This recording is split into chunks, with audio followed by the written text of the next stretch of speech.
Assalamualaikum dan salam sejahtera bersama-sama saya Siti Nurdiati Zaidi dalam ringkas 4 petang. Kerajaan negeri bersetuju memberikan lesen atau permit sementara secara percuma kepada pemohon yang ingin berniaga di kawasan bebas berniaga di semua kawasan bawah pentadbiran pihak berkuasa tempatan PBT Negeri Kedah bermula 1 Disember ini. Menteri Besar Muhammad Sanusi Maknur berkata, sebelum ini bayaran yang akan dikenakan kepada pemohon yang ingin berbuat demikian ialah sebanyak RM10 sebulan. Kerajaan negeri juga bersetuju supaya langkah itu dilaksanakan selama setahun sehingga 15 November 2021 berbanding 6 bulan sebelum ini. Beliau menyatakan demikian dalam satu kenyataan. Sementara itu, sebanyak 26 kawasan di daerah barat daya dekat Georgetown akan mengalami gangguan bekalan air berjadual selama 12 jam bermula 9 malam 28 November. Menurut Ketua Pegawai Eksekutif Perbadanan Bekalan Air Pulau Pinang, Datuk Jasni Maidin Shah, gangguan bekalan air itu disebabkan oleh kerja-kerja pemasangan paip di Lintang Nipah dekat Bayan Lepas. Kira-kira 2,600 akaun di beberapa kawasan di Jalan Kampung Relau sehingga Jalan Sungai 2 akan terlibat.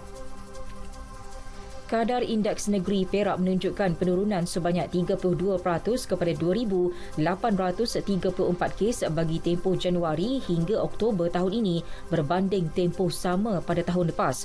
Timbalan Ketua Polis Perak, Datuk Goh Boon Keng berkata, antara sebab utama penurunan ialah pelaksanaan Perintah Kawalan Pergerakan. Pihak polis juga banyak melakukan operasi termasuk sekatan jalan raya, rondaan dan kehadiran secara kerap di sesuatu kawasan bagi mengurangkan peluang jenayah dilakukan. Pusat Pemulihan Penagihan Narkotik Puspen sukarela di seluruh negara dinaik taraf bertujuan menarik individu yang mengalami masalah penagihan dadah untuk tampil secara sukarela. Ketua Pengarah Agensi Anti Dadah Kebangsaan Datuk Seri Zulkifli Abdullah berkata, kajian menunjukkan kadar pemulihan individu yang datang secara sukarela untuk menerima rawatan di Puspen lebih tinggi. Ini susulan mereka datang atas inisiatif sendiri dan lebih sedia menjalani program-program rawatan. Angka korban akibat taufan Iota yang membadai Amerika Tengah meningkat kepada lebih 40. Kebanyakan kematian dilaporkan di Nicaragua dan Honduras. Pihak berkuasa menjangkakan angka kematian terus meningkat. Ia susulan penemuan lebih banyak mayat dari bawah timbunan tanah runtuh.